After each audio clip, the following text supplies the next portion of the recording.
Hello, welcome to the Laser Focus. I am your host, Lazar Berman. Amanda Borscheldan is here taking care of all the production in the background. Do not worry, she is here with us, listening to everything we say. And you will get to hear her next week as well, I'm sure, during the Daily Briefing and our other podcasts. Now, if, like me, you've been a Jew online or an online Jew anytime in the past 2 years or anytime since October 7th, I'm sure you've come across some of the following posts, some of the following comments on anything you've posted, that as a Zionist, you lack humanity, that Zionists are quote unquote demonic, and they're all like this, they're all demonic, or they're all like some sort of description.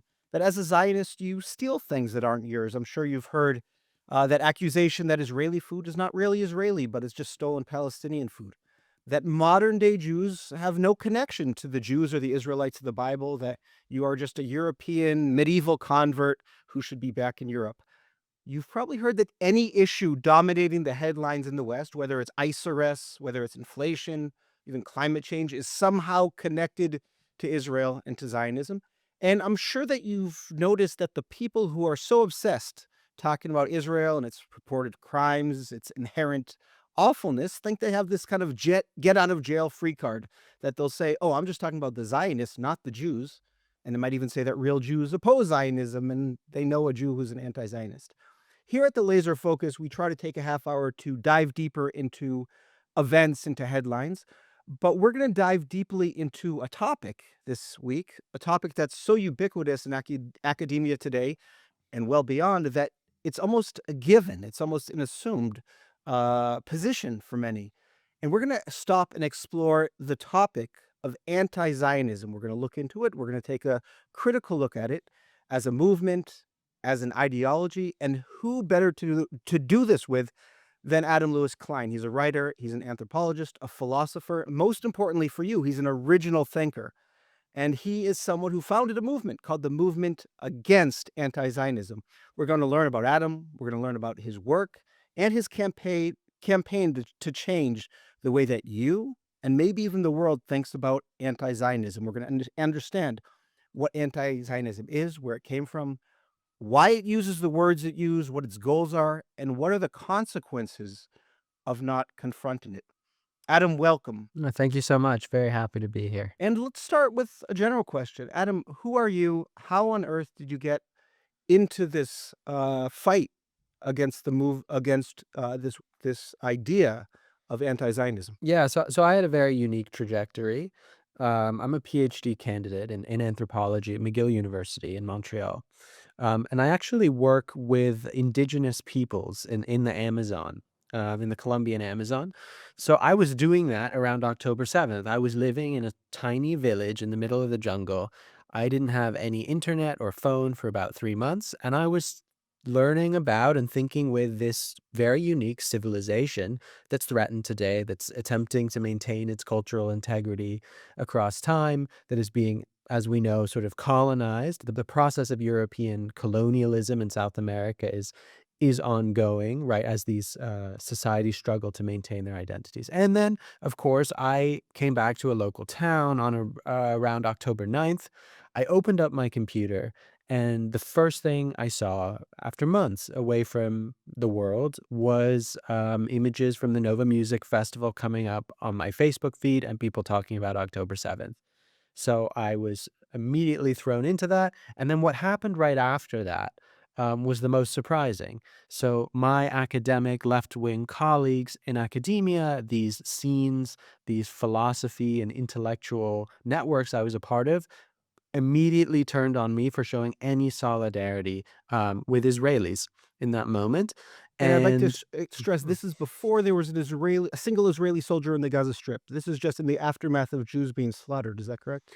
yes, yes. And so I had people who were posting images of people burning Israeli flags. I was basically already being attacked. And so what happened is little by little, I was purged from my academic and social communities, my professional networks. I was completely just expelled from academia, right? So through that personal experience, I really wanted to try and understand and give language to what I went through and what the Jewish community has been experiencing since October 7th. And at the time, I understood it, of course, as anti-Semitism. It was very clear to me that the hatred that was being directed to me was related to my Jewish identity, right? Over time, I've come to see that I was facing a very specific form of discrimination that I now describe as anti-Zionism. And I don't see anti-Zionism as some kind of neutral opinion. I see it as a specific bigotry whereby people are marked as Zionists and then treated differently according to that. So I thought that it was necessary to use my background in anthropology and philosophy to come to a critical analysis of anti-Zionism today. And I kept writing about that. And eventually I joined forces with an activist group who was also trying to make that cultural shift from the activist point of view to basically get the Jewish community and the wider public to start talking about and recognizing anti-Zionism as its kind of own autonomous bigotry and actually not always rhetorically mapping it onto anti-Semitism or resting our case on saying that it's anti-Semitism, allowing it to sort of breathe as its own object of analysis and condemnation. And, with the goal of stigmatizing anti-Zionism and bringing awareness about what anti-Zionism is doing to Jews today. Great. So we're going to take a quick break. We're going to be back with Adam Louis-Klein talking about what anti-Zionism is, where it came from, and how to fight against it. 3 million Israelis are dealing with trauma since October 7th. To help Israelis heal, Hadassah is there, with the largest rehabilitation center in Jerusalem, world-renowned medical centers, and youth villages. It's said, saving a life saves the world. Imagine helping millions. This is Hadassah, a life-changing force in Israel and the world. And we're back. So you've talked about how you recognized this trend or this movement of anti-Zionism. Let's do some definitions here. So how do you define anti-Zionism? Is it just criticism of Israel? Is it opposition to Jews having a nation state? How are you coming at the very idea of anti-Zionism before you are able to identify it? Yeah, so in the public discourse today, a lot of the times anti-Zionism is understood as a kind of neutral political position or opinion.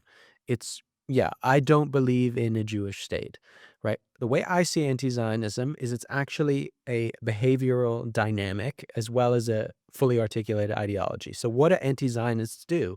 They mark Jews as Zionists, in quotes, and then they spread libels about Jews and Israel to mark these Zionists as inherently evil. And the core libels they use are the colonizer, apartheid, and genocide libels, right? So these are claims about Israel, right? But they're also claims about who they call the Zionist, right? So they are simultaneously claims about a state which they see as metaphysically evil, and anyone they mark as a Zionist who is sort of kind of associated with that state or part of the collective of people who are upholding this sort of evil Zionist entity, right? And now, so when we describe it in this way, we actually instantly see that it's not just some kind of neutral opinion about geopolitics, and it's not a criticism of Israel. It's actually a kind of construct. So the Zionist, right, is actually a kind of stereotype, right? So when someone calls you a Zionist, and it's really the anti-Zionist who's marking you as a Zionist, it doesn't matter if you identify as a Zionist or how you understand Zionism, they will mark you as an as a Zionist, sorry, according to their own projection of what Zionism is. So the way they imagine you is actually sort of as a type, right? So it's not really useful, for example, to say, you're calling you talking about Ben Gvir or something and some awful thing he said. But I don't support that, right? Like I'm a Zionist, but I'm more centrist or left wing. It doesn't matter to them. You are fused with the image of Ben Gvir, of Netanyahu, of Hilltop Youth, right? They have a construct or a stereotype about this evil white settler Zionist, right? And it's actually parallel to what anti-Semitism did, right? But anti-Semitism had its own construct. So anti-Semites were fixated on people like Rothschild. They're fixated on Karl Marx. Jean-Paul Sartre, even though he wasn't Jewish, he's kind of part of this type. And, Trotsky, because he was this Jewish communist, this as part of this Judeo-Bolshevik kind of libel that the Nazis had and early anti-Semites, right? So that construction became the Jew. Like, who is the Jew? He's this evil, conspiratorial, communist figure infiltrating your nation. We have another construct, the Zionist. It's a specific construct. So the Zionist includes Donald Trump as well. It's a far right, fundamentalist, white, European, colonial, right? So that's how I see anti-Zionism really as a bigotry, because it's actually constructing people, Jews, ordinary Jews who are being marked in this way, as a kind of racial stereotype. And so anti-Zionism is a hate movement that discriminates against people using stereotypes. Now, are you able to trace where this came from? Because, it's not like the intellectual and even the diplomatic push against Zionism started with October 7th. Obviously, we have decades of this. So, what is this rooted in, and has it changed since October 7th? Yeah, so I identify basically three genealogical sources. So when I look at anti-Zionism as an ideology, I see it as composed of these elementary libels, right? As the colonizer libel, Jews are white Europeans, they don't come from Israel, they're a hostile alien force. The apartheid libel, which is really the notion that Jews are racists, that Jews are Jewish supremacists, and that Israel is deliberately constructed as a racist endeavor. And the genocide libel, that these alien racist colonizers need to eliminate the indigenous population that they are racist against, the Palestinian people, and so Israel is inherently genocidal. So when I identify the elements of anti-Zionism, I can also trace a genealogy. So where did these elements come from? And so the story really is it starts with Nazi Islamist access. So people like Hajj Amin al-Husseini, the Mufti of Jerusalem, right, in the British Mandatory period, he developed relationships with the Nazis, and there were actually many Arab figures and intellectuals at the time who were enamored by the Nazis. Mein Kampf and the Protocols of the Elders of Zion were translated into Arabic. The Mufti had a role here. And then there was also, as the historian Jeffrey Herf has really uncovered, right, there was Nazi Arab radio during World War II, which also disseminated a lot of the classical anti-Semitic conspiracy theories of the Protocols of the Elders of Zion. It constructed Zionists as seeking to exterminate the Arabs, right? So we have kind of early forms of the genocide libel there already, and it encouraged the Arabs to wage a kind of war on Jews who were kind of behind British and American imperialism, etc. The story basically keeps going into the Soviet period. Now, it was really the Soviets, as Isabella Tabarovsky has really uncovered, who kind of crystallized anti-Zionism into this sort of more left-wing social justice, human rights style ideology. So this is where anti-Zionism sort of proper kind of emerges, right? So what the Soviets did is, especially after 1967, the 1967 war that Israel won, the Six-Day War, the Soviets basically, they actually read the Protocols of Zion, right? But they reconstructed it in terms of Marxist-Leninist categories. They constructed Zionists as colonialists, right, as racists, and also as genocidal, using Nazi imagery and Holocaust inversion. So they kind of after World War II, after the Holocaust, when the emerging human rights order and the struggle against racism, they exploited those struggles and those values to reconstruct Jews and Israelis as kind of the inverse of those values. So in a world of anti-racism, Jews are the paradigmatic racists. In a world after Auschwitz, Jews are now the new Nazis. So the Soviets really crystallized that, and they did that in collaboration with their Arab nationalist allies, who had also absorbed a lot of this Nazi propaganda around Zionists being this alien infiltrating genocidal force in Arab lands. The final part of the story, because anti-Zionism was not mainstream really in the West throughout this period, is in the 2000s. So after the failure of the Oslo Accords, in the 2000s, we have the Second Intifada. We have the Durban Conference Against Racism that the United Nations holds in South Africa, and these and 9/11. And actually, all these events happened in a very short time period. And what occurred then was the re-infiltration of Soviet anti-Zionism, particularly through the Durban Conference, into the Western left and into humanitarian organizations. It started to become more mainstream and acceptable in the Western world. So they revived the notion that Zionism is racism. The BDS movement soon emerged based on the apartheid libel. Settler colonial studies, which we can get into, it's a whole topic in itself, reconstructed Israel as inherently genocidal, and it intersected with the field of genocide studies. And that's the basis for the genocide libel that we have seen come out with so much force after October 7th. So to summarize, basically, there are three core historical sources for anti-Zionism today, and that's the Nazi Islamist axis, the Soviet anti-Zionist propaganda, and Western settler colonial theory and activism post-2000s. So let's go into that term, settler colonialism, because it's a term we hear often. It's certainly a term that people who are in this space get thrown at them, that Israel is a settler colonialist project.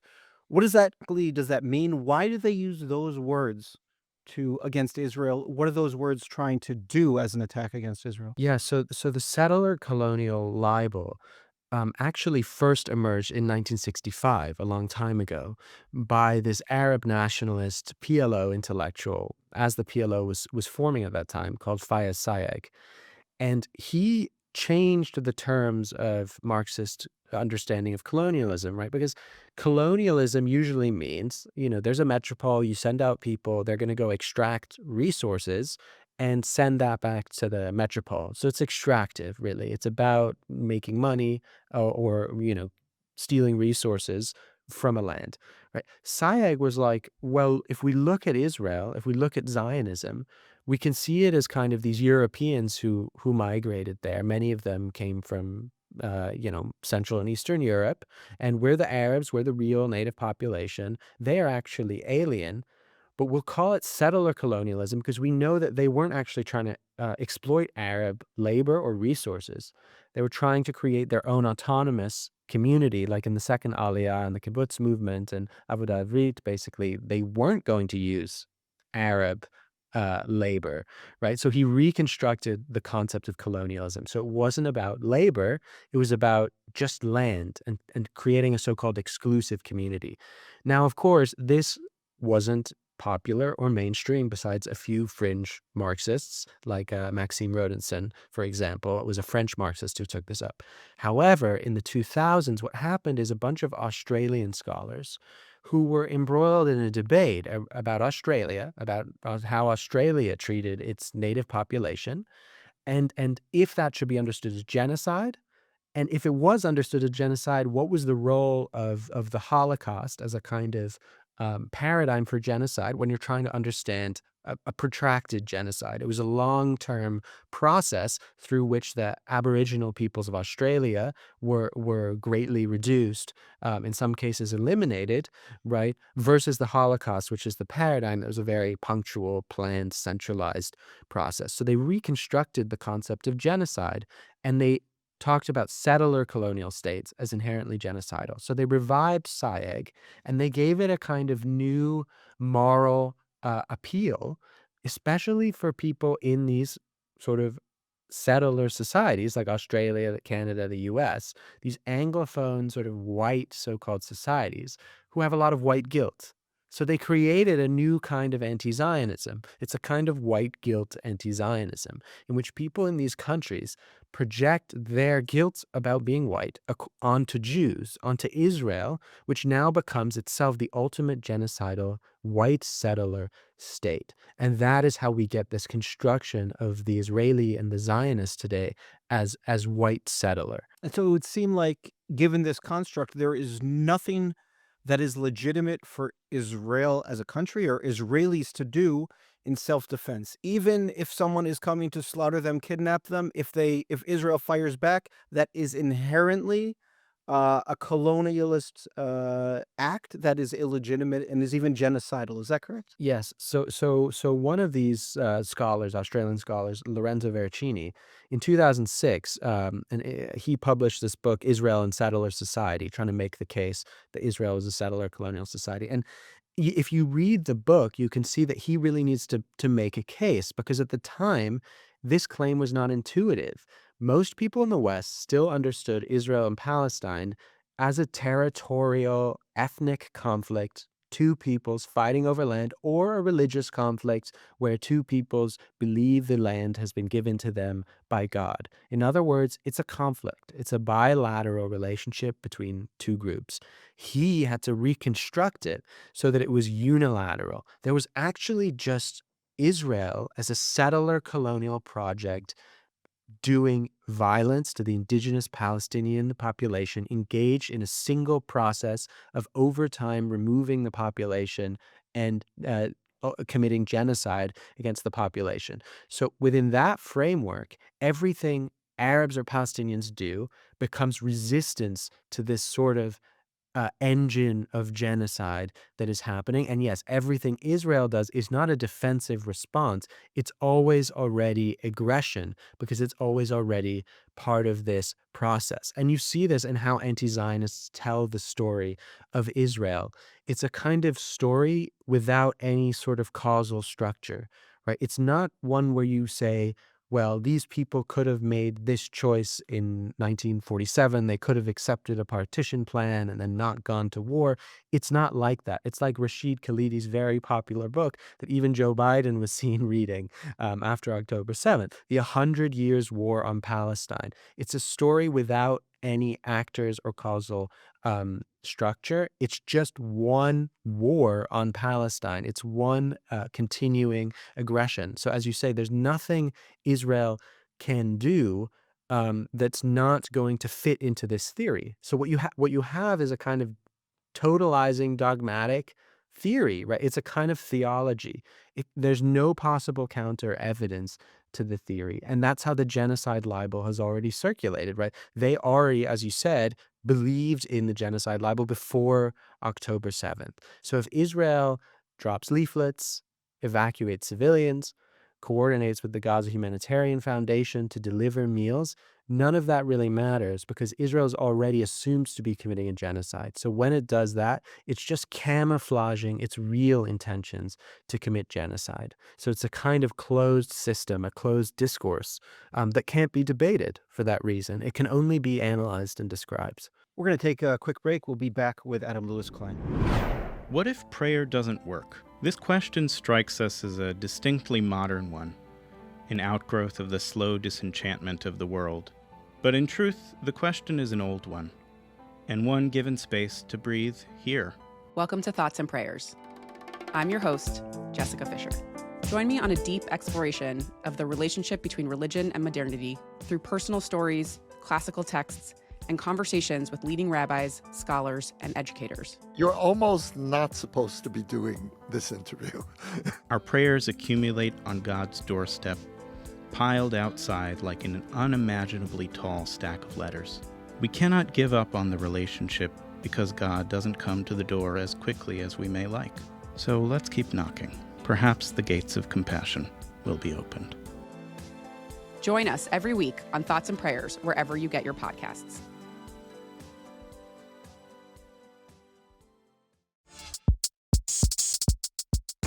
And we're back. So we've talked about the idea of what anti-Zionism really is. Now let's talk about what you're trying to do to combat it and whether there is even a chance for success. So in the Movement Against Anti-Zionism website, I encourage everyone to go take a look and get an idea of what they're trying to do.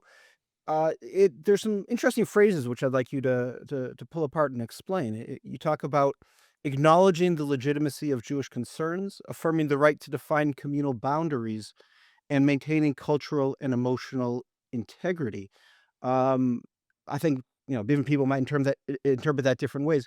What does it mean to define communal boundaries in the face of anti-Zionism? What does it mean to maintain cultural and emotional integrity? Yeah, so one of the things we see in terms, I'll start with communal boundaries, is that anti-Zionists, of course, they don't respect our communal boundaries as Jews. Something we see a lot is that anti-Zionists, even non-Jewish anti-Zionists, they identify with a figure of the dissident Jew, which today is kind of colonized by the notion of the anti-Zionist Jew. So one way in anti-Zionism is different from classical anti-Semitism, is that classical anti-Semitism tended towards a kind of logic of elimination, right? So the Holocaust, if Jews are infiltrating your societies, you got to get rid of every last one because they're always kind of wrecking your societies from within, right? Anti-Zionism is more like medieval anti-Judaism. It constructs itself as opposed to a supposed belief system, and then it says, well, it's voluntary, so you can leave this belief system. So like in anti-Judaism of the Middle Ages, they had these converts to Christianity, like Johannes Pfefferkorn or Pablo Cristiani, who would often lead the anti-Talmudic movement, who were then the leaders of these so-called debates, these disputations, these criticisms of the Talmud of Judaism and how it was inherently evil for rejecting Christ. Now, anti-Zionism is really similar. They claim Zionism is just a belief system and you can leave it. You can become a token anti-Zionist Jew. And now that plays such a major role in legitimizing anti-Zionism. People say it's Jewish. And then you see non-Jews themselves legitimizing this move, right? Non-Jews sort of identifying with the anti-Zionist token and saying, well, I'm not anti-Semitic because I'm just opposed to Zionism. Now that sort of continues to do its work as long as we don't thematize anti-Zionism as already being problematic, saying the construction of the Zionist is already kind of a racist and bigoted maneuver. So just tokenizing yourself and saying it's not anti-Semitism, won't save you, because we're also not anchoring it on anti-Semitism anymore. So to properly reestablish those correct boundaries of our community, because we don't have to accept token anti-Zionists, right? Because we don't have to accept anti-Zionism as legitimate, right? We need to name anti-Zionism, and that's that element of emotional integrity, right? Sometimes we struggle to acknowledge that anti-Zionism is the problem. We want to always just anchor it in anti-Semitism or say it's the same old thing, or the anti-Zionists are just hiding the fact that they're anti-Semites. I mean, yes, there are some anti-Semites who just replace the word Jew and Zionist, but also anti-Zionism is its own actual bigotry that's kind of traumatizing to encounter, right? To be called a white settler Zionist, to be called a Jewish supremacist, and your entire kind of identity and civilization erased, etc. That's all within the frame of anti-Zionism. So we try grant people the emotional confidence and the language to clearly name that process and simply oppose it instead of debating it as well. That's part of laying down boundaries as well. My boundaries are, I'm not going to have some pseudo debate with you about whether Jews are white Europeans versus like an actual people and civilization that's existed for thousands of years with a connection to the land of Israel. I'm just going to name that as anti-Zionism, as as cultural erasure, and just say no to it and just create boundaries. Have you gotten Jewish organizations to adopt this approach and start, naming anti-Zionism as hatred as such, or have you found that they are still not clear on the need to do that? It's a little bit of both. So we have some people who are very interested. We have some people who've already started doing it. So Camera, great organization. They're already using these terms, anti-Zionist libel, right? When they describe the media coverage of Israel, the disinformation pathways from Hamas journalists, Qatari, Al Jazeera, yellow journalism, etc. They're using these terms, anti-Zionist libel, right? Not just blood libel, right? Because blood libel is like a specific medieval libel. It's become a way of just saying, oh, it's anti-Semitic. It doesn't actually name anti-Zionist libels about Israel as the problem. So Camera is great. They've been doing this. And we see other organizations moving in the direction. We talk with a lot of people. But yeah, I think the Jewish legacy organizations, I would encourage them to make this shift. I would encourage them to basically start a full-scale campaign against anti-Zionism, because it's extremely urgent.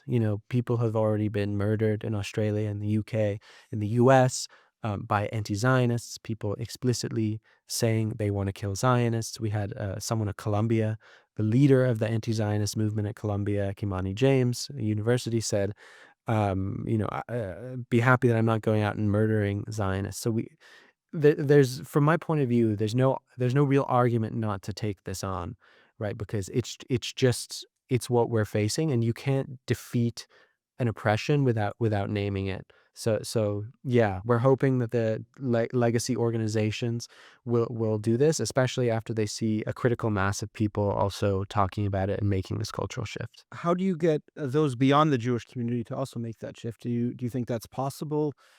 Because it seems like, there might be people who very much like Israel and consider themselves Zionists, but to get them to think that it's illegitimate uh, to call yourself an anti-Zionist if you're outside the Jewish community, that seems like a much higher hill to climb. So how do you plan to get that into the broader culture and to really make that shift where anti-Zionism is not a legitimate attack on Jewish people? So I actually think that talking about anti-Zionism tests a lot better with non-Jews than talking about anti-Semitism.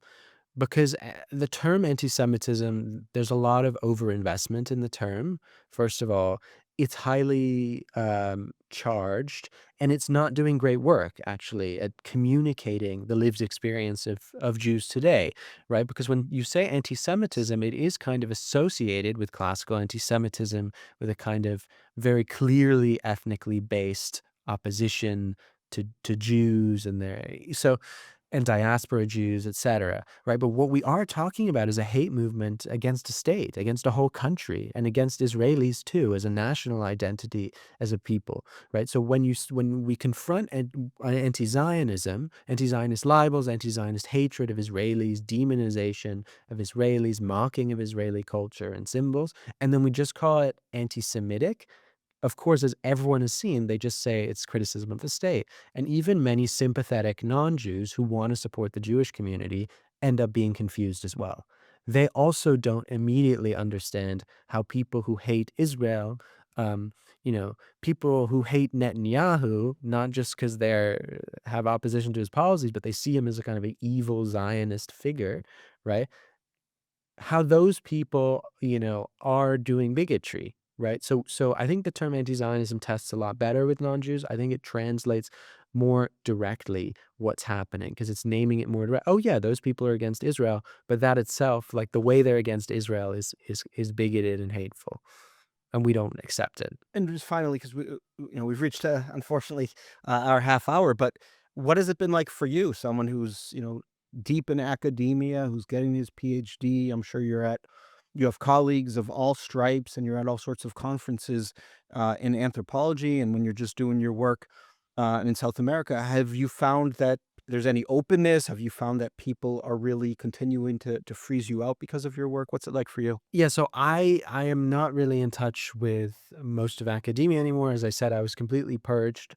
You cannot be vocal as someone who would be marked as a Zionist or a Jew, really, who is opposed to anti-Zionism in academia today. I'm lucky that my own department ended up taking kind of they were horribly anti-Zionist, but a kind of sort of free speech absolutism on this issue eventually, and they didn't want to really get involved. So basically, I can complete my dissertation, but I don't really engage with that world anymore. But I do engage with a lot of Jewish academics and Jewish intellectuals who are also very excited about actually creating a new field to study anti-Zionism, the critical study of anti-Zionism, which I think will be crucial to fighting back against this, because its source is in the academy, and it's the academy that grants it legitimacy and authority.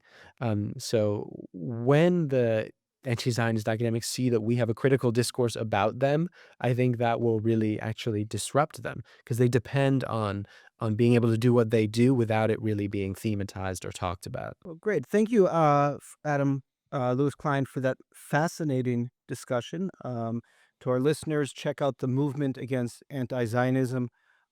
Check out Adam's Twitter. He's got plenty of writing and speaking on this issue on his website as well. So fascinating, and let's hope it's the start of a persistent and successful movement against some of what a lot of us have experienced since October 7th and beforehand. So thank you very much, Adam. Thank you. And thank you to Amanda Borscheldan for taking care of all the production and Ari Schlacht for editing. We will be back next week on the Laser Focus with another deep dive. Thank you and shalom.